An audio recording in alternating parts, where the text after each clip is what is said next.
Ladies and gentleman, ಮುಖ್ಯಮಂತ್ರಿ ಸಿದ್ದರಾಮಯ್ಯ ಹಾಗೂ ಡಿ.ಸಿ.ಎಂ ಡಿ.ಕೆ. ಶಿವಕುಮಾರ್ ನಡುವಿನ ಕದನ ತಾರಕಕ್ಕೆ ಏರ್ತಾ ಇದೆ. ದಿನ ಕಳೆದಂತೆ ವಾಗ್ವಾದಗಳು ಬೇರೆದೇ ರೂಪವನ್ನು ಪಡಿತಾ ಇದ್ದಾರೆ. ಡಿ.ಕೆ. ಶಿವಕುಮಾರ್ ಬೆಂಬಲಿಗರು ಒಂದು ಮಾತುಗಳನ್ನು ಹೇಳಿದರೆ, ಸಿದ್ದರಾಮಯ್ಯ ಬೆಂಬಲಿಗರು ಮತ್ತೊಂದನ್ನು ಹೇಳ್ತಾ ಇದ್ದಾರೆ. ಒಟ್ಟಿನಲ್ಲಿ ಕಾಂಗ್ರೆಸ್ ಒಡೆದ ಮನೆಯಾಗಿದ್ದು, ಮನೆಯೊಂದು ಮೂರು ಬಾಗಿಲು ಅನ್ನುವ ಸ್ಥಿತಿಗೆ ಕಾಂಗ್ರೆಸ್ ಈಗ ತಲುಪಿದೆ. ದೆಹಲಿಯಲ್ಲಿ ರಾಜಕೀಯ ರಣರೋಚಕ ಘಟನೆಗಳು ನಡೀತಾ ಇದ್ದಾವೆ. ಮುಖ್ಯಮಂತ್ರಿ ಬದಲಾವಣೆ ವಿಚಾರ ಕಾಂಗ್ರೆಸ್ ಸರ್ಕಾರಕ್ಕೆ ಕಂಟಕವಾಗುವ ಎಲ್ಲ ಸಾಧ್ಯತೆಗಳು ದಟ್ಟವಾಗಿಯೇ. ಸಿದ್ದರಾಮಯ್ಯ ಮತ್ತು ಡಿ.ಕೆ. ಶಿವಕುಮಾರ್ ಒಬ್ಬರ ಮುಖವನ್ನು ಒಬ್ಬರು ನೋಡದೇ ಇರುವಷ್ಟು ಸಂಬಂಧವನ್ನು ಹಳಿಸಿಕೊಂಡಿದ್ದಾರೆ.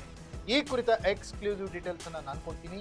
ನೆಲ ಜಲ ಭಾಷೆಗಾಗಿ ಪ್ರಾಮಾಣಿಕ ಪತ್ರಿಕೋದ್ಯಮ, ನಾನು ಹೇಮ.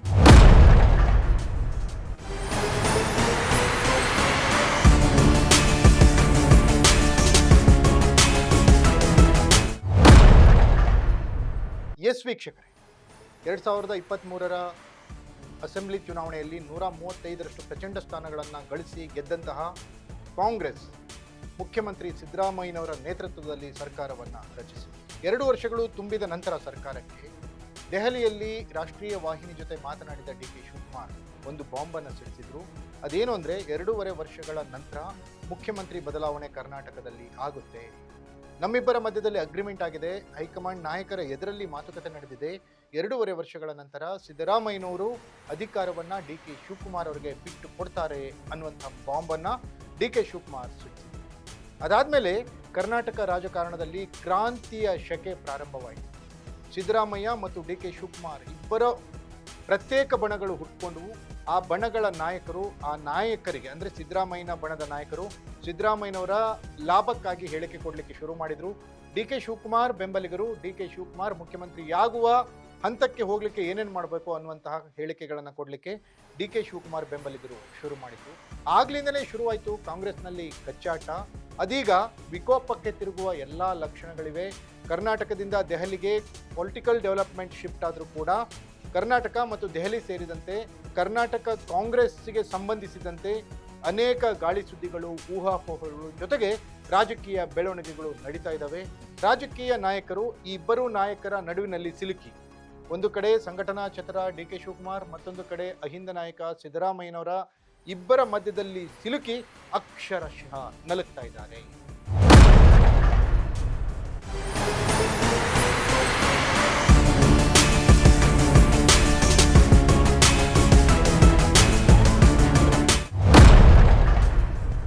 ಎಸ್ ವೀಕ್ಷಕರೇ, ಯಾವುದೇ ಕಾರಣಕ್ಕೂ ಮುಖ್ಯಮಂತ್ರಿ ಪದವಿಯನ್ನು ಬಿಟ್ಟು ಕೊಡಬಾರದು ಅಂತ ಸಿದ್ದರಾಮಯ್ಯನವರು ಹಠಕ್ಕೆ ಬಿದ್ದಿದ್ದಾರೆ. ಏನೇ ಆಗಲಿ, ಯಾವುದೇ ಹಂತಕ್ಕೆ ಹೋಗಲಿ, ಮುಖ್ಯಮಂತ್ರಿ ಪದವಿಯನ್ನು ಕಿತ್ತುಕೊಳ್ಳಲೇಬೇಕು ಎನ್ನುವ ಹಠಕ್ಕೆ ಡಿ.ಕೆ. ಶಿವಕುಮಾರ್ ಬಿದ್ದಿದ್ದಾರೆ. ಇವರಿಬ್ಬರ ನಡುವಿನ ಕಾದಾಟ ಹೈಕಮಾಂಡ್ಗೆ ಪೀಕಲಾಟ ಅನ್ನೋ ಥರ ಆಗ್ತಾ ಇದೆ. ಇಂದು ಸತೀಶ್ ಜಾರಕಿಹೊಳಿ ದೆಹಲಿಯಲ್ಲಿ ಸುರ್ಜೇವಾಲಾ ಅವರನ್ನ ಭೇಟಿಯಾಗಿ ರಾಜಕೀಯ ಆಗುಹೋಗುಗಳ ಬಗ್ಗೆ ಚರ್ಚಿಸಿದ್ದಾರೆ. ಸಂಜೆಗೆ ಸಿದ್ದರಾಮಯ್ಯ ಬಣದ ಮತ್ತೊಬ್ಬ ನಾಯಕ ಎಚ್.ಸಿ. ಮಹದೇವಪ್ಪ ದೆಹಲಿ ಫ್ಲೈಟ್ ಹತ್ತುವ ಸಾಧ್ಯತೆಗಳು ದಟ್ಟವಾಗಿವೆ. ಡಿ.ಕೆ. ಶಿವಕುಮಾರ್ 4 ದಿನ ದೆಹಲಿಯಲ್ಲಿ ಬೀಡು ಬಿಟ್ಟು ವರಿಷ್ಠರನ್ನ ಮನವೊಲಿಸಲು ಏನೇನು ಮಾಡಬೇಕು ಅದನ್ನೆಲ್ಲ ಮಾಡಿ ವಾಪಸ್ ಬೆಂಗಳೂರಿಗೆ ನಿನ್ನೆ ಬಂದಿದ್ದಾರೆ. ಬೆಂಗಳೂರಿಗೆ ಬಂದ ಮೇಲೆ ಮೇ 15 ಡಿ.ಕೆ. ಶಿವಕುಮಾರ್ ಬರ್ತ್ಡೇ ದಿನ ಏನೋ ಒಂದು ಗುಡ್ ನ್ಯೂಸ್ ಸಿಗುತ್ತೆ ಅನ್ನುವಂತಹ ಒಂದು ಹಿಂಟನ್ನು ಡಿ.ಕೆ. ಶಿವಕುಮಾರ್ ಕೊಟ್ಟಿದ್ರು. ಆದರೆ ಮೇ 4ನೇ ತಾರೀಕು ಪಂಚರಾಜ್ಯಗಳ ಚುನಾವಣೆಯ ಫಲಿತಾಂಶ ಜೊತೆಗೆ ಕರ್ನಾಟಕದ 2 ಉಪಚುನಾವಣೆ ಸಂಬಂಧಿಸಿದಂಥ ಅಂದರೆ ದಾವಣಗೆರೆ ದಕ್ಷಿಣ ಮತ್ತು ಬಾಗಲಕೋಟೆಯ ಚುನಾವಣಾ ಫಲಿತಾಂಶವು ಅವತ್ತು ಪ್ರಕಟ ಆಗುತ್ತೆ. ಅದಾದಮೇಲೆ ಕರ್ನಾಟಕ ಕಾಂಗ್ರೆಸ್ನ ಮುಖ್ಯಮಂತ್ರಿ ಬದಲಾವಣೆಯ ಬಗ್ಗೆ ದೆಹಲಿ ವರಿಷ್ಠರ ಮಟ್ಟದಲ್ಲಿ ಅತಿ ದೊಡ್ಡ ಹೈ ವೋಲ್ಟೇಜ್ ಮೀಟಿಂಗ್ ನಡೆಯುವಂಥ ಎಲ್ಲ ಸಾಧ್ಯತೆಗಳಿದ್ದಾವೆ. ಆ ಮೀಟಿಂಗಿಗೆ ಪೂರಕವಾಗಿ ಸಿದ್ದರಾಮಯ್ಯ ಬಣ ತನ್ನದೇ ಆದಂತಹ ರಣತಂತ್ರವನ್ನು ಹೆಣಿತಾ ಇದ್ರೆ, ಡಿ.ಕೆ. ಶಿವಕುಮಾರ್ ಅವರ ಬಣ ಮತ್ತೊಂದು ರಣತಂತ್ರವನ್ನು ಹೆಣಿತಾ ಇದೆ. ಸಿದ್ದರಾಮಯ್ಯನ ಬಣದ 40ಕ್ಕೂ ಹೆಚ್ಚು ಶಾಸಕರು ಅಶೋಕ್ ಪಟ್ಟಣ್ ನೇತೃತ್ವದಲ್ಲಿ ಇಂದು ಅಥವಾ ನಾಳೆ ಅದು 4ನೇ ತಾರೀಕಿನ ಒಳಗೆ ದೆಹಲಿಗೆ ಹೋಗುವ ಸಾಧ್ಯತೆಗಳು ದಟ್ಟವಾಗಿವೆ. ಅವರೇ ಬಾಯ್ಬಿಟ್ಟು ಹೇಳಿದ್ದಾರೆ, ನಾವು ಈ ರೀತಿ ಒತ್ತಡವನ್ನು ಹಾಕ್ತೀವಿ ಸಂಪುಟ ಪುನಾರಚನೆ ವಿಚಾರಕ್ಕೆ ಅಂತ. ಸಂಪುಟ ಪುನಾರಚನೆ ಬೇಡವೇ ಬೇಡ, ಮುಖ್ಯಮಂತ್ರಿ ಬದಲಾವಣೆ ಮಾಡಲೇಬೇಕು ಅಂತ ಡಿ.ಕೆ. ಶಿವಕುಮಾರ್ ಬಣ ಹಠ ತೊಟ್ಟು ದೆಹಲಿ ಪರೇಡ್ ನಡೆಸ್ತಾ ಇದೆ. ಹಾಗಾದರೆ ಕರ್ನಾಟಕದಲ್ಲಿ ಸಿದ್ದರಾಮಯ್ಯನವರು ಅಧಿಕಾರವನ್ನು ಬಿಟ್ಟು ಕೊಡ್ತಾರೆ.